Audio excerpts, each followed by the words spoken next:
In this video, we're going to be talking about the Afro hair history.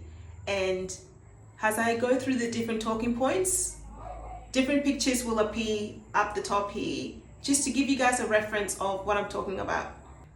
I don't usually wear my hair out like this in an afro, but I decided to do it for this video particularly because I want to honor natural hair history. So let's go all the way back to the beginning in pre-colonial African society. As you can see in this picture here, the history of braids can be traced back to as far as 3500 BC. Elaborate hairstyles were worn to signify a person's identity, rank, marital status, and were worn as a fashion statement. Women would get together to storytell and share knowledge. Hair braiding was done to build stronger bonds and foster a sense of harmony in the community. These pictures are from Pinterest. They show pre-colonial hairstyles of both men and women. It gives you an idea of what kind of artistry our ancestors used to craft on their heads. All right, moving along to the 15th to 19th century, which is known as the slave trade era in Black history. Around 12 million men, women, and children were sold into bondage. Slave owners would shave the hair of their captives. Their motive for doing this was for hygiene and cleanliness. While in captivity, slaves were known to braid seeds, rice, and grain into their hair as a food source. This was done to sustain them through their voyage across the Atlantic and in the New World. During enslavement, Black people would create intricate braiding patterns on their hair to communicate an escape route to freedom. Their hairstyles encrypted a map that allowed them to secretly escape plantations. Let's fast forward to the 1700s and look at another defining moment in Black hair history. Prior to being acquired by Spain in 1763, Louisiana had both enslaved and free Black people living in the region. The white men started to become attracted to the women of color, and some of them mated with them, creating mixed-race children. In those days, it was common for them to have these women as mistresses. The white women became threatened by their husband's infatuation with Black women's bodies, hair, and style.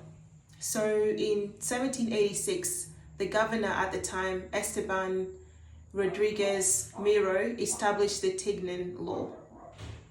There was an online article brilliantly written, and I'll just paste it up here, by Sierra Chinia, who described the Tignon Law as a law that forced Black women to outwardly identify themselves as the slave class, even though a large percentage of them were free. That outward identifier was the tignon, a material knotted to make a headscarf.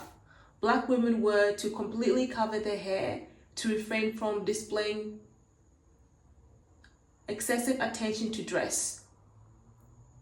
It is noted that Miro, who was the governor, hoped the laws would control women who had become too light-skinned or who dressed too elegantly or who competed too freely with white women for status and thus threatened the social order.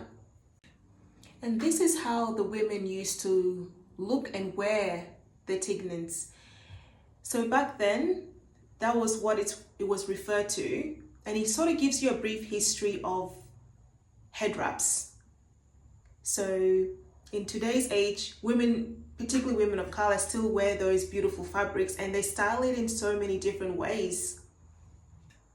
The beauty industry was revolutionized when the haute comb was invented by French hairstylist François Marcel in 1872. This tool was initially used by European women to straighten, curl, and create wave patterns in their hair.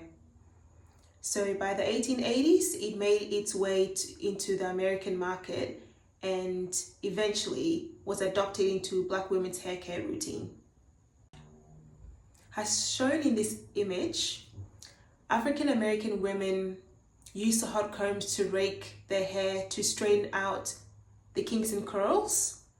The heat from the tools release a sizzling sound and cause a smelly, smoky vapor. In 1902, Annie Tambo Malone founded the Poro College, so that's P-O-R-O.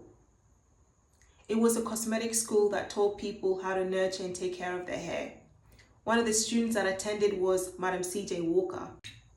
Given her own personal struggles with hair care and the experience she gained from Poro College, Walker started to make and sell her own products.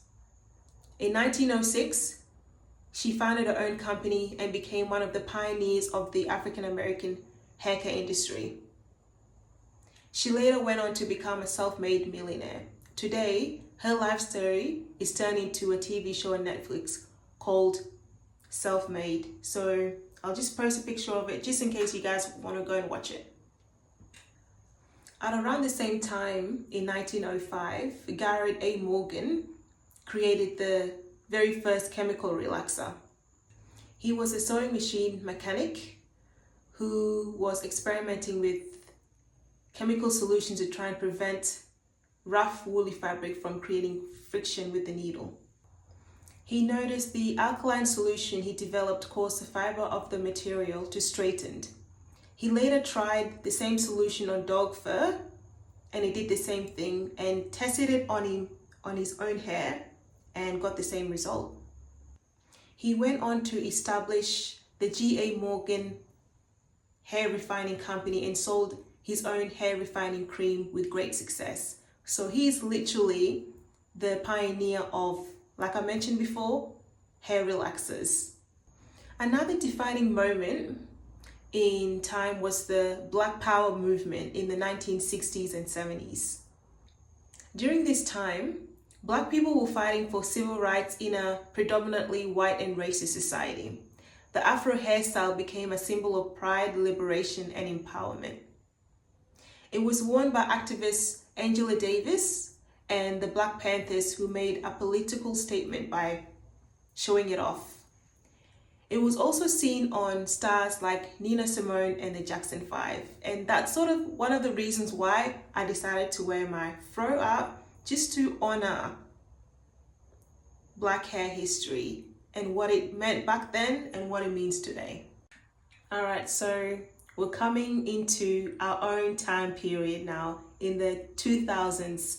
So this is when Black content creators and content creating started to become popular.